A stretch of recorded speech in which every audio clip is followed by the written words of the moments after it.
샬롬, 반갑습니다. 오늘은 달고나 21주차 목요일입니다. 오늘 우리가 함께 볼 하나님의 말씀은 신명기 21장과 22장입니다. 이제 하나님이 주신 땅에서 구체적으로 어떻게 살아야 하는지 말씀하십니다. 먼저 마을이 아닌 들에서 살인사건이 일어났고 범인을 알 수 없는 경우에는 그 사건 현장에서 가장 가까운 곳에 있는 마을의 장로가 암송아지 한 마리를 물이 흐르는 골짜기, 갈지도 심지도 않은 골짜기로 끌고 가서 레위 자손 제사장의 입회 아래에서 목을 꺾어서 죽이면서 살해된 사람을 죽이지도 않았고 목격하지도 못했음을 증언하여서 살인의 책임을 벗어나야 합니다. 또한 포로였지만 아내로 맞아들이려고 하는 여자는 머리를 밀고 손톱을 깎고 포로의 옷을 벗고 애곡한 후에 동침함으로써 부부가 됩니다. 이제는 포로도 종도 아닌 오직 아내일 뿐입니다. 마다들의 상속권은 두 몫입니다. 마다들은 첫 열매이기 때문에 상속자를 바꾸는 것은 불가능합니다. 불효자는 성문 위 회관에서 성읍의 장로들 앞에서 돌로 쳐 죽여야 했습니다. 그리고 죽을 죄를 지어 나무에 달린 자는 매달아 둔 채로 밤을 지내지 말고 그날로 묻어야 합니다. 이 모든 것에 일관된 하나님의 원칙이 있습니다. 우리 21장 23절을 한번 읽어보겠습니다. 시체를 나무 위에 밤새도록 두지 말고 그 날에 장사하여 내 하나님 여호와께서 내게 기업으로 주신 땅을 더럽히지 말라. 나무에 달린 자는 하나님께 저주를 받았음이니라. 하나님께서 유산으로 주신 땅을 더럽히지 말라는 것입니다.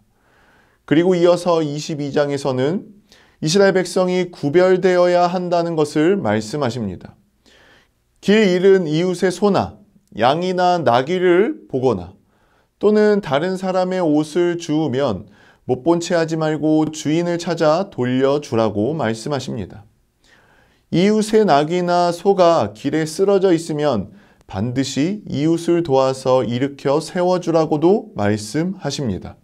또 이어서 성에 관한 규정을 말씀하십니다.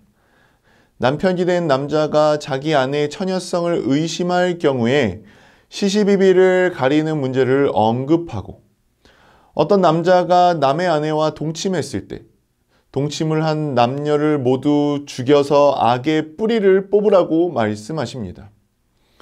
그리고 약혼한 여자가 다른 남자와 동침했을 때 그 장소가 성 안에서 만난 것인지 인적이 없는 들에서 만난 것인지를 구별해서 사건을 처리하라고 말씀하십니다.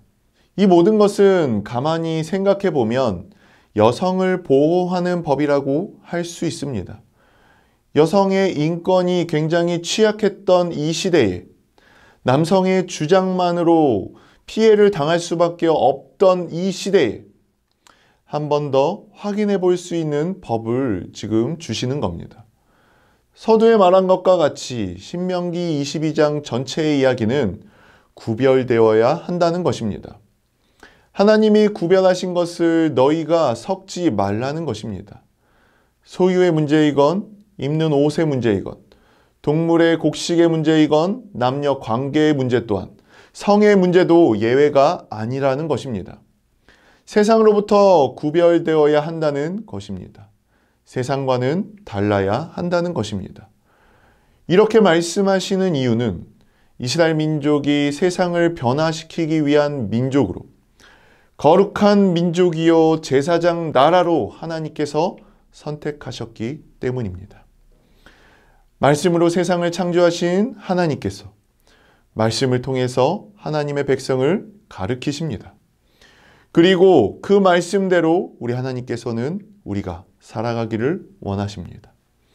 이런 하나님의 마음을 읽고 하나님의 말씀을 다시 한번 돌아보길 원합니다. 그렇다면 하나님께서 선택하신 이스라엘 백성을 얼마나 지키기를 원하시는지를 알게 될 것입니다. 그리고 또한 얼마나 하나님의 백성들이 말씀으로 살아가길 원하시는지도 알게 될 것입니다.